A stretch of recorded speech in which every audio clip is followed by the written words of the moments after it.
नमस्कार, खबर दोपहर में आपका स्वागत है। आपके साथ मैं हूं ऋषिका। बुलेटिन की शुरुआत में बड़ी खबर है। नेशनल हेराल्ड केस में ईडी का बड़ा एक्शन। आज भी नेशनल हेराल्ड ऑफिस में टीम पहुंची है। खड़गे की मौजूदगी में ईडी की कार्रवाई।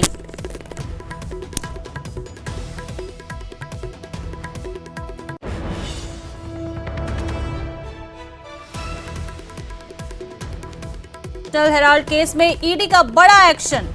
आज भी नेशनल हेराल्ड ऑफिस के दफ्तर में पहुंची है टीम। मल्लिकार्जुन खड़गे की मौजूदगी में ईडी की कार्रवाई। ज्यादा जानकारी के साथ सहयोगी शंकर आनंद हमारे साथ फोन लाइन पर जुड़ चुके हैं। शंकर, क्या कुछ अपडेट है पूरे मामले में? देखिए, इस वक्त में केंद्रीय जांच एजेंसी ईडी यानी प्रवर्तन निदेशालय की टीम के जो सदस्य हैं, उनके अधिकारी इस वक्त में नेशनल हेराल्ड बिल्डिंग में पहुंचे हैं। नेशनल हेराल्ड बिल्डिंग जो है ये दिल्ली के आईटीओ पे स्थित है और इसी बिल्डिंग के ग्राउंड फ्लोर पे यंग इंडियन लिमिटेड नाम की कंपनी का दफ्तर है। और ये यंग इंडियन लिमिटेड कंपनी की अगर बात करें तो ये पिछले काफी समय से ही चर्चा का केंद्र में रहा था। और जिस तरह से इस कंपनी का जो वास्ता है, सीधे तौर पर कांग्रेस के जो प्रमुख नेता सोनिया गांधी और राहुल गांधी के साथ में है। और इस मामले में पिछले कुछ दिनों से लगातार इस मामले पे आगे की जो तफ्तीश की जा रही थी, उसी वक्त में तफ्तीश के दौरान कई महत्वपूर्ण जानकारियां मिली और उसी के आधार पर पिछले 2 दिन पहले सर्च ऑपरेशन को भी अंजाम दिया गया था। लेकिन जब परसों सर्च ऑपरेशन को अंजाम देने के लिए जब टीम पहुंची थी, तो उस वक्त में कोई भी अधिकारी यंग इंडिया लिमिटेड का मौके पे मौजूद नहीं था। उसके बाद इस मामले की गंभीरता को देखते हुए कल उस दफ्तर को सील कर दिया गया था और दफ्तर पे लिख दिया गया था कि बिना इजाजत आप कोई भी इस दफ्तर में अंदर नहीं जा सकता है। तो आज ईडी के अधिकारी आज वहां पे पहुंचे हैं। उस कंपनी को डीसील किया गया और मल्लिकार्जुन खड़गे जिनका वास्ता यंग इंडिया लिमिटेड कंपनी से भी जुड़ा हुआ है, इसलिए उनकी मौजूदगी में आज एक तरह से कहा जा सकता है कि वो यंग इंडिया लिमिटेड दफ्तर के अंदर में सर्च ऑपरेशन को अंजाम दिया जा रहा है। और सर्च ऑपरेशन के बाद किस तरह से वहां से दस्तावेजों को उठाया जाएगा, इलेक्ट्रॉनिक एविडेंस को इकट्ठा किया जाएगा, तो वो तमाम जो प्रोसेस है उस प्रोसेस को अंजाम दिया जा रहा है। तो यंग इंडिया लिमिटेड का जो दफ्तर है ये नेशनल हेराल्ड बिल्डिंग के अंतर्गत ग्राउंड फ्लोर पे है और उसी दफ्तर के अंदर में ईडी के अधिकारी इस वक्त में मौजूद हैं और मल्लिकार्जुन खड़गे की मौजूदगी में ये तमाम सर्च ऑपरेशन को अंजाम दिया जा रहा है। हालांकि कल भी इस मामले आपसे हम इस मामले में और जानकारी लेते रहेंगे और इस तमाम जानकारी के लिए आपका शुक्रिया। चीन और ताइवान के बीच तनाव बढ़ता जा रहा है। चीन ने अपना युद्ध अभ्यास शुरू कर दिया है। ताइवान की सीमा पर आर्मी ड्रिल हुआ है। 7 अगस्त तक चलेगा सैन्य अभ्यास।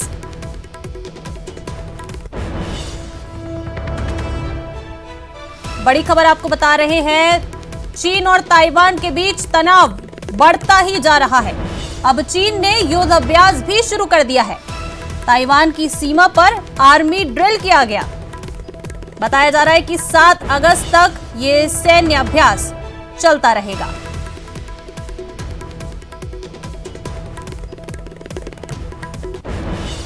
चीन और ताइवान के बीच तनाव बढ़ता हुआ। चीन ने अपना युद्ध अभ्यास शुरू कर दिया है। ताइवान की सीमा पर आर्मी का ड्रिल चल रहा है।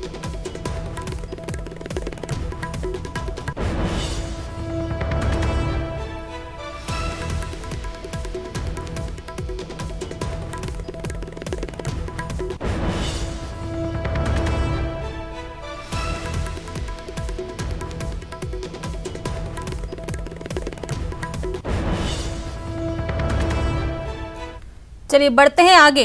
जयपुर में छात्र संघ चुनाव की सरगर्मियां बढ़ चुकी हैं। आरयू में एबीवीपी का हल्ला बोल देखने को मिला। कुलपति सचिवालय का घेराव किया गया। छात्र संघ चुनाव में सभी को मतदान का अधिकार देने की मांग की गई।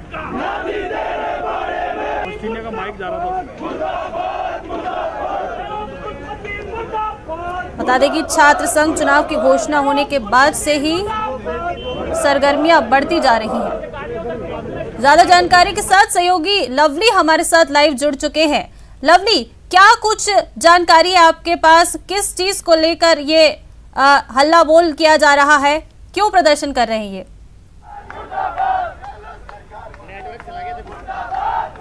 देखिए, जो छात्र संघ चुनाव की तारीखों का ऐलान हुआ है, उस बीच में एडमिशन और परीक्षाओं का जो दौर है वो यहाँ पर चल रहा है। उस बीच में कई छात्र ऐसे होंगे, 50% से ज़्यादा छात्र, जो कि परीक्षा नहीं दे पाएंगे।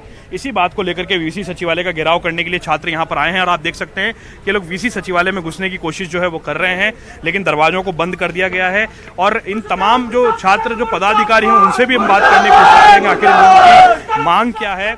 वाइस चांसलर जो है राजीव जैन, उनको लेकर के लगातार यहाँ पर नारेबाजी हो रही है और नारेबाजी होने के साथ साथ उनको लेकर के ये कहा जा रहा है कि उनके द्वारा जो है ये चीज सरकार को अवगत नहीं कराई गई कि चुनाव जो है वो बीच में क्लैश हो रहे हैं। अब ये चुनाव के बीच में इस तरह के प्रदर्शन लगातार होना शुरू हो चुके हैं। हमारे साथ में राष्ट्रीय मंत्री एबीवीपी के, उनसे बात करते हैं। होशियार जी, क्या मांग है आप लोगों की? आज फिर आप लोग प्रदर्शन करेंगे? स्पष्ट मांग है कि जिस तरीके से यहाँ पर लोकतंत्र की सरेआम राजस्थान में हत्या हो रही है, आम छात्र को अधिकार है वोट देने का, और ये वोट देने का अधिकार हम लेकर रहेंगे। जब आपने 22-23 के सेशन में एक भी एडमिशन पीजी में नहीं किया तो आप किसका वोट दिलाएंगे? शिक्षा मंत्री जी, अभी क्लासेस चालू नहीं हुई है, आप सरेआम मीडिया के सामने झूठ बोल रहे हैं। ये झूठ हम नहीं चलने देंगे। जिस तरीके से आपने कहा कि क्लासेस चालू हुई हैं, लोग चुनाव जल्दी करवा के हम लोग ये खत्म करना चाहते हैं, क्लासेज में डिस्टर्ब नहीं होना देना चाहते, लेकिन मैं कहना चाहता हूं कि पीजी में एक भी एडमिशन प्रोसेस आप होगी नहीं तो आप वोट किसको दिलाएंगे? क्या आप खुद वोट देने आएंगे या क्या आप लोग छात्र संघ चुनाव की तारीखों को फेरबदल की मांग को लेकर यहाँ? बिल्कुल बिल्कुल। आप यदि फेरबदल नहीं कर सकते तो एडमिशन दीजिए, सबको वोट कराइए। आप रसीद से कराइए, आप प्रोविजनल एडमिशन देके कराइए। हमारे छात्रों का अधिकार है कि आप इनका किसी भी तरीके से वोट। तारीख बदलने का अधिकार तो सरकार को, इसमें वाइस चांसलर का क्या लेना देना? हम सरकार को ये कहने हैं, वाइस चांसलर को ये कहना है कि आपने प्रवेश प्रक्रिया लेट क्यों कर रखी है। हम इसलिए आए हैं कि आप प्रवेश प्रक्रिया पूर्ण करो 26 तक, या 26 तक पूर्ण नहीं कर सकते तो आप लिख के दो गवर्नमेंट को कि इन छात्रों को आप या तो प्रोविजनल एडमिशन दो या इनके रसीद के हिसाब से एडमिशन देके। ऐसा नहीं लग रहा कि जैसे जैसे चुनाव पास आ रहे, वाइस चांसलर को घेराव जो है एबीवीपी और तीरू तरीके से करती जा रही है? विद्यार्थी परिषद साल भर छात्रों के लिए लड़ता है और आने वाले समय में लड़ता रहेगा। हम जिएंगे तो छात्रों के लिए और मरेंगे तो छात्रों के लिए। वाइस चांसलर से क्या नाराजगी? वाइस चांसलर से क्या नाराजगी आप लोगों की? अयोग्य कुलपति नहीं चाहिए। विश्वविद्यालय को एक मजबूत नेतृत्व चाहिए जो विश्वविद्यालय के। देखिए, और पदाधिकारी भी हैं। क्या कुलपति कैसे अयोग्य मानते हैं आप कुलपति को? कुलपति जो यूजीसी की गाइडलाइन में बिल्कुल अयोग्य कुलपति हैं। हमारी ये जो छात्र संघ चुनाव होना चाहिए, ये 26 अगस्त को राज्य सरकार के द्वारा तय की हुई है, जो हमें पूरी तरह से खिलाफ हैं। और जो एडमिशन प्रोसेस है वो बिल्कुल नहीं हो रही है। पीजी की एडमिशन एक भी एडमिशन नहीं हो रहा है। यूजी की एक लिस्ट निकलेगी, उसके बाद चुनाव आ जाएंगे। चुनाव आने के बाद पहले 18 तारीख से पहले वो मतदाता सूची जारी करेंगे। जब वोट ही नहीं होंगे, मतदाता नहीं बनेंगे तो वोट कहां से लाओगे आप? रोहित, क्या लगता है आपको चुनाव सूची में तारीखों में परिवर्तन होना चाहिए? परिवर्तन होना चाहिए सर। अगर छात्र तारीखों में परिवर्तन नहीं होता तो एडमिशन प्रक्रिया पूरी नहीं होगी और मतदान नहीं दे पाएगा। आम छात्र जो गरीब परिवेश से आता है वो अगर प्रवेश नहीं होगा उसका तो मतदान नहीं करो। ये लोकतंत्र की सरेआम हत्या है। अगर एडमिशन टाइम पे नहीं होंगे तो चुनाव भी नहीं होने चाहिए, चुनाव टाइम पे होने चाहिए। अगर तारीख में फेरबदल नहीं होता है तो ये एडमिशन पहले कराए। विश्वविद्यालय ने पहले एडमिशन की प्रक्रिया निकाली थी। 26 तारीख को एडमिशन होने थे पूरे, 26 तारीख को लिस्ट आनी थी। आज स्थिति है 26 तारीख को चुनाव हो रहे। अगर 26 तारीख को चुनाव हो रहे तो लिस्टें कहां से आएगी? बीच का रास्ता क्या हो सकता है? सब वोट डालें। बीच का रास्ता यही हो सकता है, या तो प्रोविजनल एडमिशन दो जो छात्र संघ चुनाव लड़ना चाहता है, या फिर आप मेरिट के अनुसार लिस्ट निकालो और लिस्ट निकाल के उनके एडमिशन कराओ। आज ये मांग पूरी करवा के जाएंगे यहाँ से? बिल्कुल, मांग तो करवाएंगे ही। हम लोग लड़ी युवाओं के लिए रहे, ये छात्रों की लड़ाई नहीं है, ये पूरे राजस्थान का नेतृत्व है और पूरे राजस्थान के छात्र सड़कों पर उतरेंगे, क्योंकि ये छात्रों के साथ में अत्याचार जो हो रहा है, जो अन्याय हो रहा है, इसको विद्यार्थी परिषद नहीं सहन करेगी। आने वाले सहयोगी मान सिंह आसपास का नजारा दिखाएंगे एक बार। चारों तरफ जो है विद्यार्थी परिषद के कार्यकर्ता जो है वो एकत्रित हो रहे हैं यहाँ पर, और विद्यार्थी परिषद के जो कार्यकर्ता हैं वो अपनी मांगों को लेकर यहाँ प्रदर्शन कर रहे हैं और अलग अलग तरह की मांगे जो है वो यहाँ पर जो है वो रखी जा रही है। हमारे साथ में जो है यहाँ के इलाके के थाना इंचार्ज है। सर, जैसा लग रहा है कि जैसे जैसे चुनाव नजदीक आते जा रहे हैं, पुलिस की भी मशक्कत बढ़ती जा रही है, प्रदर्शन लगातार बढ़ रहे हैं, क्या कोई समझाइश की बातचीत नहीं हो पा रही वाइस चांसलर के बीच में और विद्यार्थियों के बीच में? लगातार वाइस चांसलर को लेकर के बच्चे नाराज नजर आ रहे हैं। नहीं, ये ऐसा इशू इनके चुनाव की डेट को लेके है। अब ये तो विश्वविद्यालय प्रशासन और राज्य सरकार के काम है, इसमें तो इनको आपस में तय करना है। क्योंकि सरकार द्वारा डेट तय हो चुकी है, उस डेट पे चुनाव हो रहे हैं, तो जो आवश्यक तैयारियां हैं कानून व्यवस्था के माध्यम से वो हमसे रखी जा रही है। सर कोई बातचीत के लिए कोई बुलावा वाइस चांसलर के अधिकारियों की ओर से दिया गया हो और या कोई बातचीत, ये डेडलॉक कैसे टूटा जाए, कैसे इस प्रदर्शन को खत्म किया जाए? नहीं, अभी तो ये लोग आए हैं, बातचीत भी होगी, प्रतिनिधिमंडल भी जो होगा इनका सदस्य दल होगा उससे मिलाया जाएगा। चलिए, तो पुलिस पूरी कोशिश कर रही है कि कानून व्यवस्था बनी रहे, इन लोगों की बातचीत कराई जाए और विद्यार्थी जो है वो लगातार पहुंचते जा रहे हैं। कैमरा पर्सन मान सिंह आपको दिखाने की कोशिश करेंगे कि लगातार जो यहाँ पर रेला है छात्रों का वो बढ़ता जा रहा है। छात्र अलग अलग इलाकों से जो है अखिल भारतीय विद्यार्थी परिषद को के समर्थन में यहाँ पर उतर रहे हैं और बड़ी तादाद में वाइस चांसलर का जो पूरा दफ्तर है उसे घेर लिया गया है चारों तरफ से। और वाइस चांसलर के दफ्तर को आप देख सकते हैं, चारों तरफ से जितनी पुलिस है उससे 4 गुना तादाद में छात्र जो है वो यहाँ पर पहुंचे हुए, जिन्होंने। लवली, आप हमारे साथ इस मुद्दे पर बने रहिएगा और हमें तमाम अपडेट्स भी देते रहिएगा। चलिए बढ़ते हैं आगे। जयपुर से बड़ी खबर है, ग्रेटर नगर निगम में एसीबी की बड़ी कार्रवाई हुई है। चीफ फायर ऑफिसर को ट्रैप किया गया है। सीएफओ जगदीश फुलवारी 50,000 की घूस लेते गिरफ्तार हुए हैं। 1 लाख रुपए की रिश्वत की मांग की थी और 50,000 की घूस लेते रंगे हाथों गिरफ्तार किया गया उन्हें। बड़ी खबर बता रहे हैं आपको जयपुर से, एसीबी की बड़ी कार्रवाई। ज्यादा जानकारी के साथ सहयोगी विष्णु हमारे साथ फोन लाइन पर जुड़ चुके हैं। विष्णु, क्या कुछ पूरी जानकारी है आपके पास? देखिए, एसीबी की को एक शिकायत मिली थी जिसमें एक परिवादी ने एक शिकायत दर्ज कर दी जिसने कहा कि जयपुर नगर निगम ग्रेटर के जो चीफ फायर ऑफिसर है जगदीश फुलवारी, वे उनसे 1 लाख रुपए की रिश्वत की डिमांड करें और रिश्वत की रकम जो निर्माणाधीन जो बिल्डिंग होती है वहां पर फायर उपकरण लगाने की एनओसी जो जारी होती है उसको एनओसी को जारी करने की एवज में 1 लाख रुपए की रिश्वत मांगी जा रही थी। और इसको रिश्वत को जो सीएफओ थे जगदीश फुलवारी, वे अपने ड्राइवर के मार्फत ले रहे थे। तो ऐसे में एसीबी के सत्यापन के दौरान करीब 50,000 की रिश्वत एडवांस ले ली गई थी, पहले ले ली गई थी। उसके बाद आज रिश्वत की 50,000 की जो रकम थी वो आज ली गई। तो ऐसे में एडिशनल एसपी भजन सिंह शेखावत के नेतृत्व में आज एसीबी की टीम ने नगर निगम ग्रेटर में छापामारी करते हुए और सीएफओ को ट्रैप किया, जगदीश फुलवारी को ट्रैप किया। उसके अलावा उनके ड्राइवर श्रवण को भी एसीबी ने ट्रैप कर लिया। तो फिलहाल नगर निगम ग्रेटर के ऑफिस में कार्यवाही जारी है। एडिशनल एसपी भजन सिंह और उनकी जो पुलिस निरीक्षक रघुवीर सिंह, वे मौके पर मौजूद हैं। वहां पर जो रिश्वत की रकम उनको बरामद कर लिया गया। तो फिलहाल एनओसी जारी करने की एवज में 1 लाख रुपए की रिश्वत का पूरा मामला था और नगर निगम एक बार फिर से वापस से भ्रष्टाचार का एक मामला सामने आया है। जी चलिए, शुक्रिया विष्णु आपका इस तमाम जानकारी के लिए।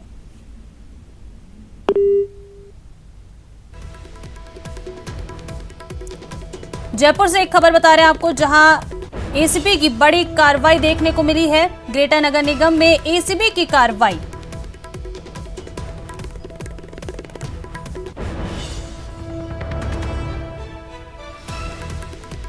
एसीबी एक्शन में है। चीफ फायर ऑफिसर को रिश्वत लेते हुए ट्रैप किया। 1 लाख की रिश्वत मांगी गई थी और 50,000 की घूस लेते गिरफ्तार किया गया। ताइवान पर तनातनी के बीच जापान की भी एंट्री हो गई है। इंडो पैसिफिक पर दबदबे के लिए चीन और जापान दोनों आमने सामने हैं। जापान ने भी चीन से टक्कर लेने के लिए पूरी तैयारी कर ली है। दोनों देशों की नेवी प्रशांत महासागर में अपना अपना दमखम दिखा रही है। ऐसे में युद्ध का एक और मोर्चा खुला दिखाई दे रहा है।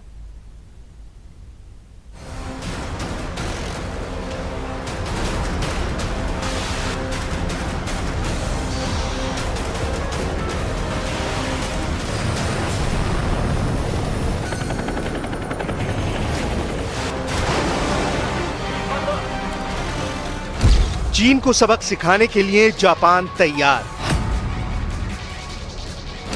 क्या प्रशांत महासागर में चीन और जापान का भी युद्ध होगा?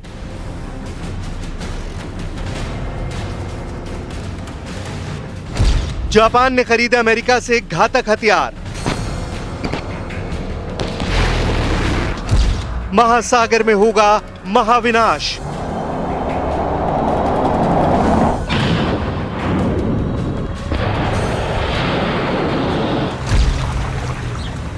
प्रशांत महासागर के नीले पानी में तबाही का सैलाब उठने वाला है। प्रशांत महासागर में महाविनाश की स्टेज सजने लगी है।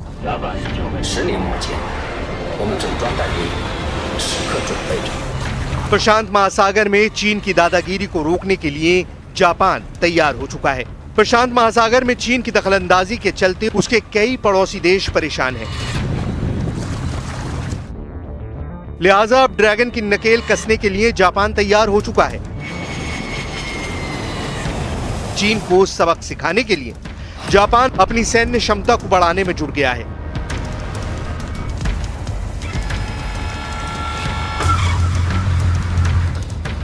जापान और अमेरिका के बीच हुए इस सैन्य समझौते के मुताबिक जापान अमेरिका से कई आधुनिक और घातक हथियार ले रहा है।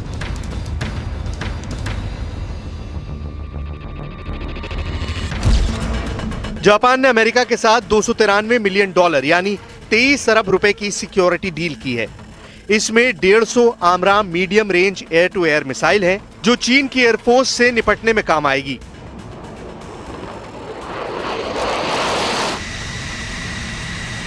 इस वक्त जापान की एयरफोर्स पूरी तरह तैयार की जा रही है ताकि वो चीन से निपटने में पूरी ताकत लगा दे। इसके अलावा जापान अमेरिका से F-35 फाइटर जेट, ड्रोन और वॉरशिप वेपन सिस्टम भी खरीद रहा है। ये ऐसे हथियार हैं जिनका तोड़ चीन के पास भी नहीं है। जापान की एक सुरक्षा एजेंसी ने जापान को युद्ध के लिए तैयार रहने की सलाह दी है। एजेंसी की रिपोर्ट में चीन को देश के लिए सबसे बड़ा खतरा बताया गया था।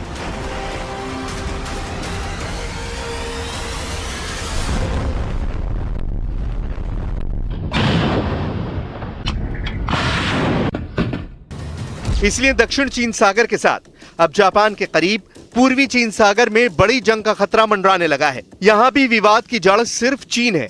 ये ताइवान वाले वॉर जोन के साथ नए वॉर जोन के तैयार होने जैसा है।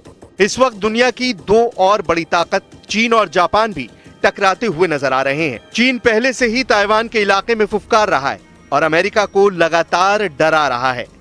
चीन का जंगी बेड़ा इस वक्त ताइवान के बहुत करीब युद्ध अभ्यास कर रहा है।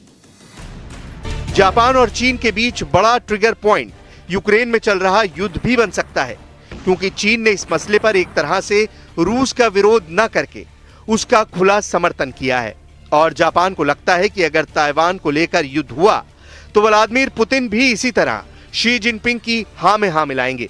यानी रूस और चीन की करीबी भी जापान को बहुत ज्यादा टेंशन दे रही है।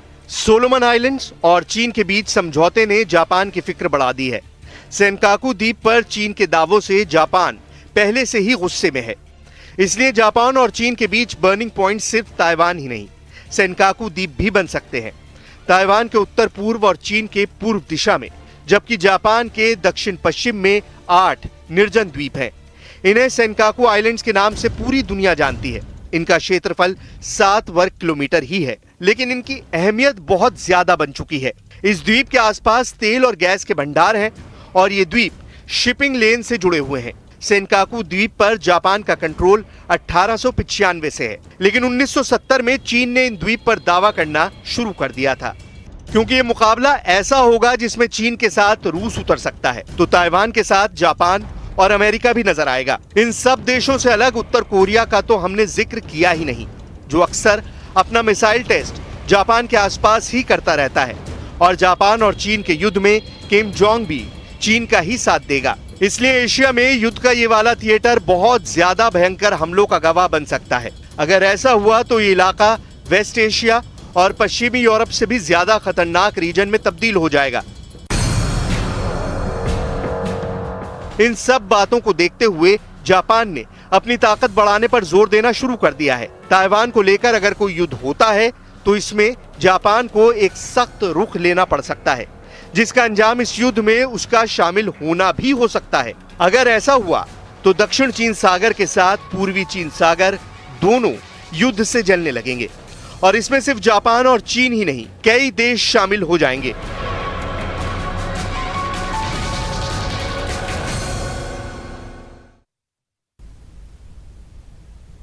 चलिए अब रुक करते हैं एक और बड़ी खबर का। बीकानेर आयुक्त के खिलाफ मेयर का धरना। मेयर के लिए सद्बुद्धि यज्ञ के दौरान हंगामा हुआ।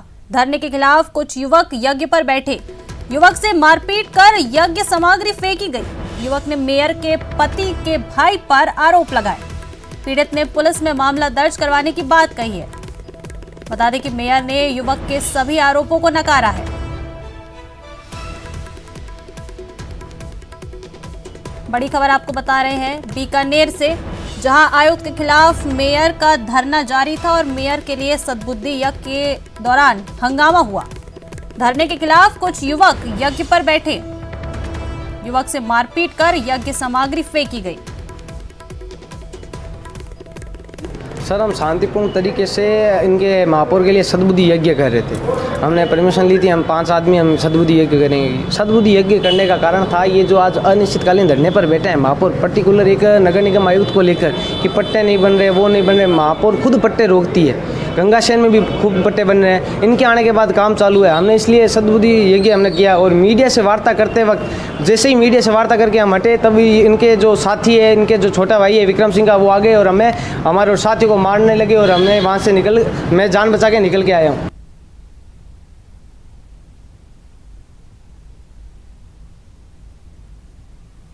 ज्यादा जानकारी के साथ सहयोगी मनीष हमारे साथ फोन लाइन पर जुड़ चुके हैं। मनीष, क्या कुछ अपडेट है इस मामले में?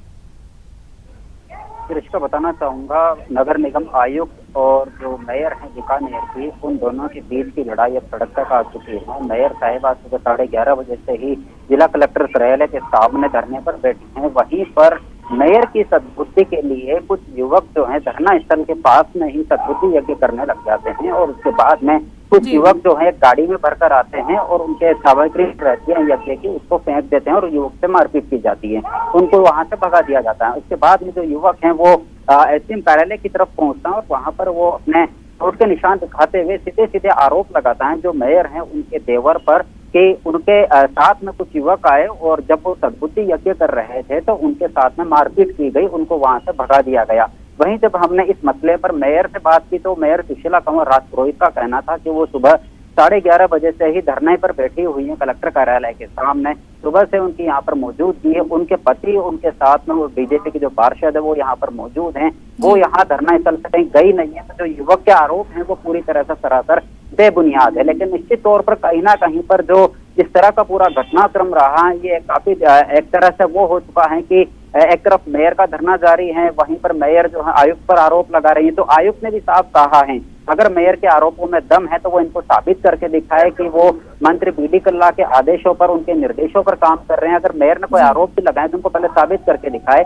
वहीं पर रही फर्जी आंकड़ों की पट्टों की बात, तो उस आरोपों को भी उनको आयुक्त ने भी नकारा है। लेकिन जो मेयर हैं उनका यही कहना है कि जो निगम आयुक्त हैं गोपाल राम बिरदा, उनको काफी शिकायतें करने के बाद भी उनकी यूडीएच मिनिस्टर से शिकायत की गई है, डीएलपी में उनकी शिकायत की गई है, मुख्य सचिव से उनकी शिकायत की गई है। बावजूद इतनी शिकायतों के भी जो सरकार है वो इन आयुक्त साहब को नहीं हटा पा रही है। उसी के खिलाफ में आज जो मेयर हैं सुशीला कंवर राजपुरोहित वो इस धरने पर बैठी हैं और धरने के दरमियान ये हंगामा जो है यहाँ पर हो जाता है। चलिए, शुक्रिया मनीष आपका इस तमाम जानकारी के लिए।